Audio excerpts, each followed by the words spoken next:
여기 한 포대에 무려 30만 원이나 하는 개밥, 아니 사료가 있습니다. 이 정도면 무슨 한우 세트 아니냐고요? 그런데 말입니다, 이게 요즘 반려인들 사이에선 그리 놀랄 일도 아닙니다. 우리 애는 무항생제에다가 유기농 닭가슴살에 키노아 들어간 사료만 먹여요. 어떻게 개밥이 이렇게 됐을까요? 불과 몇십 년 전만 해도 먹다 남은 밥들과 반찬 툭툭 말아서 주는 걸 개밥이라고 불렀습니다. 그런데 지금은 전 세계 반려동물 사료 시장이 무려 170조 원, 한국 국방 예산의 3배, 서울시 연간 예산 4배에 달하는 규모입니다. 이건 단순한 시장 성장이 아닙니다. 뭔가 더 깊은 변화가 있었던 거죠. 최초의 상업용 개 사료는 1860년 영국에서 제임스 스프렛이라는 미국인 전기 기술자가 개발했습니다. 그는 번개 피레침을 판매하러 영국에 왔다가 리버풀 부두에서 선원들이 버린 비스켓을 주워 먹는 개들을 보고 영감을 얻어서 사료 사업을 시작했죠. 그가 만든 최초의 사료는 비스킷 형태의 제품이었습니다. 밀, 채소, 비트루트, 그리고 젤라틴 형태의 소고기를 혼합하여 만들었죠. 이후 사료는 꾸준히 발전해 현재는 유기농 원재료는 물론이고요, 동결 건조,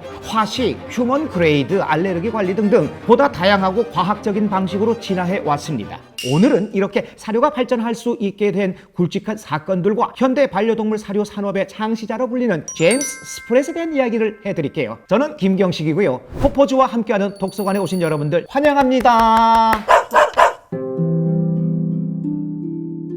앞에 설명한 것처럼 세계 최초의 상업용 반려견 사료를 만든 건 전기기술자 제임스 스프렛이었습니다. 1860년 스프렛은 부품 꿈을 안고 혁신적인 제품을 세상에 출시했지만 정작 처음에는 생각보다 반응이 시원치 않았죠. 그도 그럴 것이 당시 이 사료는 매우 고가였습니다. 한 포대에 50파운드 정도였는데 이것은요, 숙련된 장인의 하루 일당과 맞먹는 수준이었습니다. 게다가 유럽에서는 먹다 남은 잔반을 섞어주는 것이 일반적이었기 때문에 사람들은 굳이 살 이유가 없었던 거죠. 하지만 스프렛은 탁월한 마케팅 천재였습니다. 스프렛은 전략을 바꿔서 비싼 사료를 살 수 있는 영국 상류층을 타겟으로 삼았지요. 이들은 비싼 가격을 지불할 수 있는 충분한 재력이 있었고 무엇보다 사냥개의 건강에 관심이 많았습니다. 스프렛은 자신의 제품을 개를 튼튼하게 만드는 가장 확실한 방법입니다 라고 홍보하면서 현대적이고 과학적인 사냥개용 식품으로 포지셔닝했습니다. 이때부터 제임스 스프렛의 사료 사업은 점점 성장 궤도에 오르기 시작하죠. 이후 산업혁명의 영향으로 중산층이 성장하면서 반려견을 가족처럼 키우는 가정도 늘어났고요. 대량 생산 기술의 발전으로 사료 제조 비용도 낮아졌습니다. 기회를 놓치지 않은 스프렛은 곧바로 타겟을 중산층으로 확장했습니다. 1876년 필라델피아 센티니얼 박람회에 참가해 무료 샘플을 나눠주면서 제품을 알렸고요. 런던에 최초의 컬러 광고판을 세웠습니다. 당시 이 광고판에는 아메리카 원주민의 버팔로 사냥 장면이 그려져 있었는데 이것이 스프렛 개 비스킷의 고기 원료라고 교묘하게 암시했죠. 1889년 1월에는 미국 컨넬 클럽 저널에 표지 전면을 구매해서 광고를 실었고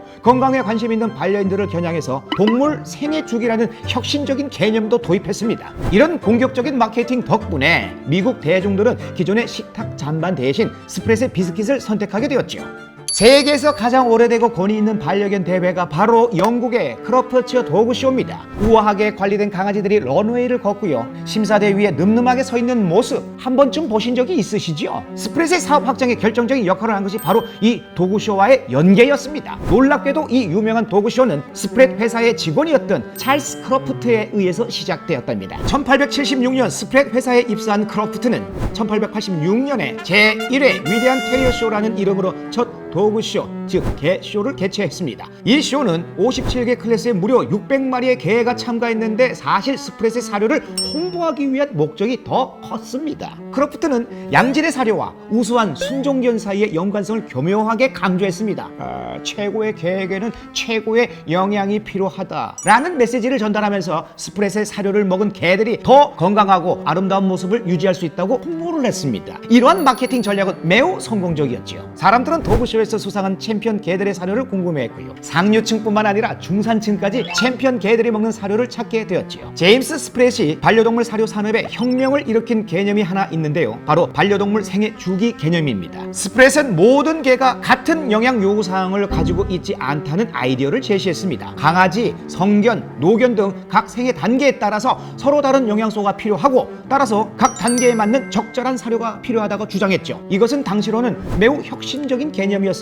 이 전략은 놀랍게도 효과적이었습니다. 반려인들은 자신의 반려견이 나이에 맞는 특별한 사료를 먹어야 한다고 생각하게 되었고요, 이는 스프렛의 제품 라인을 확장할 수 있는 완벽한 기회를 제공했습니다. 강아지용 사료, 성견용 사료, 노견용 사료 등 다양한 제품을 출시할 수 있게 된 것이죠. 이 개념은 너무나 성공적이어서 160년이 지난 지금까지도 반려동물 사료 마케팅의 핵심 전략으로 사용되고 있습니다. 2024년 기준 전 세계 반려동물 사료 시장에서 생애 주기별 사료가 차지하는 비중이 무려 59%에 달할 정도니까요. 제임스 스프렛은 단순히 최초의 상업용 개사료를 만든 사람이 아니라 반려동물 영양에 대한 우리의 생각 방식을 근본적으로 바꾼 혁신가였습니다. 지금까지 우리는 제임스 스프렛이 1860년에 시작한 반려동물 사료의 역사적인 여정을 살펴봤습니다. 그런데 오늘날 한 봉지에 30만 원까지 하는 프리미엄 사료는 어떻게 탄생되었을까요? 그 비밀은 바로 원재료와 제조 공법에 있습니다. 현대 프리미엄 사료는 원재료 선정부터 일반 사료와 확연히 구분됩니다. 일반 사료가 육분이나 부산물이라는 다소 불분명한 재료를 사용한다면 프리미엄 사료는 마치 미슐랭 레스토랑처럼 명확히 식별된 단백질원을 사용합니다. 육분이 뭘까요? 육분이나 부산물은 고기가 있다고만 알려주지 그게 소인지 돼지인지 아니면 전혀 다른 동물인지 알려주지 않습니다. 반면에 프리미엄 사료는 닭고기, 소고기 등으로 명확하게 적혀있는 것뿐만 아니라 호주산 목초 사육 소고기, 뉴질랜드산 양고기처럼 원산지까지 상세하게 적혀있죠. 제조 공법도 혁신이 계속되고 있습니다. 1950년대부터 사용된 압출 공정은 사료 제조의 핵심 기술인데요. 설명하자면 원재료를 회전하는 스크류가 있는 통에 넣고 고온, 고압으로 가열하면서 밀어내는 방식인데 치약을 짜내듯이 반죽을 특수 금형으로 밀어내기만 한다면 우리가 알고 있는 귀여운 사료 모양, 바로 키블 모양이 탄생합니다. 이 제조 공법은 계속 진화해서 이제는 원재료를 더 낮은 온도에서 더 짧은 시간 동안 가공하는 정밀 압축 공정으로 발전했습니다. 분자 요리사가 영양소 하나하나를 지켜내듯이 단백질과 비타민의 파괴를 최소화하는 거죠. 최근에는 고수분 압출 공법, 저원 건조, 고압 처리 같은 기술까지 한 단계 더 진화했습니다. 이처럼 제임스 스프렛이 160년 전 시작한 작은 혁신은 오늘날 첨단 기술과 과학적 연구를 바탕으로 170조 규모의 거대 산업으로 발전했습니다. 단순한 개밥에서 시작해 이제는 반려동물 맞춤형 영양 솔루션이라는 화려한 이름표를 달게 된 것이지요. 반려동물 사료의 역사는 인간과 반려동물의 관계 변화를 보여주는 흥미로운 창입니다. 단순한 동물에서 가족 구성원으로, 남은 음식에서 프리미엄 영양식으로의 변화는 우리 사회가 반려동물을 바라보는 시각이 얼마나 달라졌는지 보여줍니다. 앞으로도 반려동물 사료 산업은 계속해서 혁신을 거듭할 것입니다. 오늘 영상도 흥미로우셨다면 구독, 좋아요, 댓글 부탁드리고요. 다음에도 반려동물 관련된 흥미로운 이야기로 돌아오도록 하겠습니다. 지금까지 포포즈와 함께하는 독서관이었고요. 저는 김경식이었습니다.